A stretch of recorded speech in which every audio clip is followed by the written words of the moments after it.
আমি অফিসে যাচ্ছিলাম, যখন দেখলাম আমাদের এমজিআইসি স্কুল কলেজ এবং স্থানীয় আমাদের ভাই বোনেরা এখানে এসেছেন, তাদের সাথে একাত্মতা ঘোষণা করার জন্য আমি আমার স্ত্রীকে নিয়ে এখানে এসেছি।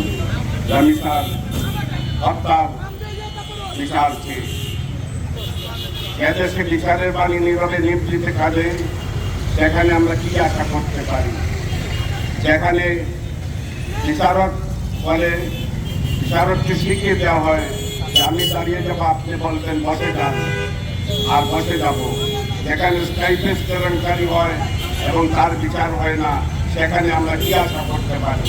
যেখানে মন্ত্রী বলে যে এখানে শরিয়া চলবে না, অথচ এখানে 90% বেশি মুসলমান তারা কোরআনকে বিশ্বাস করে।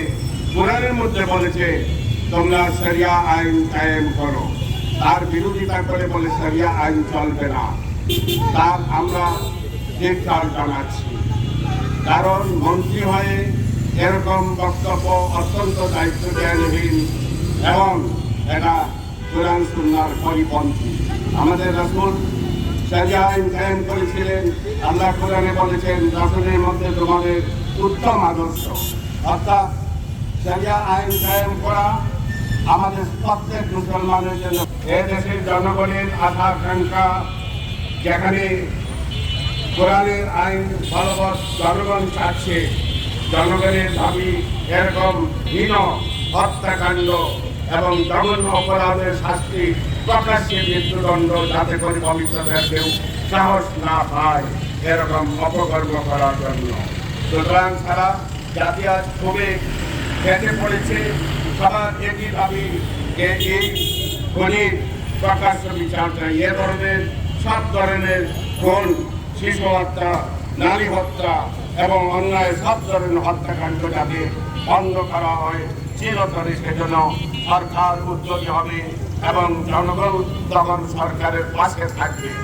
আমরা অবশ্যই এবং আইন প্রণয়ন করতে হবে যাতে করে এরকম অপকর্মের জন্য। তিনি বলেছেন বিদেশে এগুলো নেই, ভিন্ন দেশে এমনকি চায়না, তারপর আরো অনেক দেশ রয়েছে যেখানে এরকম অপকর্ম প্রকাশ্যে মৃত্যুদণ্ড দেওয়া হয়। সুতরাং সেগুলো যদি আমরা দেখতে পাই, তারা বিশ্ব মানবতার অংশ এবং সেই সব দেশে ক্রাইম রেট পৃথিবীর সবচেয়ে কম। মানুষের মধ্যে এই ভীতি, মানুষের কাছে অন্যায় করলে তার যে বিচার হবে সেই বোধটুকু যখন বেঁধে যাবে, তখন মানুষ আর এরকম অপকর্ম করার দুঃসাহস দেখাবে না। আমি সবাইকে বলবো যে সারা বাংলাদেশ আজ বেরিয়ে আসুক এরকম অন্যায় এর বিরুদ্ধে প্রতিবাদ করতে, এবং এই অন্যায়কারী ধর্ষণকারী তাদেরকে কঠোর শাস্তি যাতে বিধান করা হয়।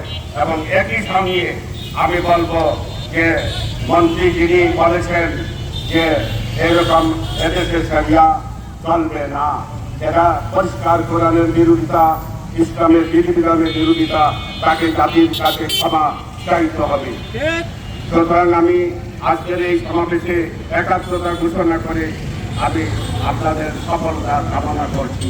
এতে শান্তি ফিরে আসুক, রমিসারা আজ ঘরে ঘরে নিরাপদে ঘুমোতে পারুক, রমিসার বাবারা আজ যেন এরকম হাহাকার বুকে নিয়ে চলাফেরা না করে সেরকম একটা বিধান এখানে প্রতিষ্ঠিত হোক। আল্লাহ হাফিজ। বাংলাদেশ জিন্দাবাদ।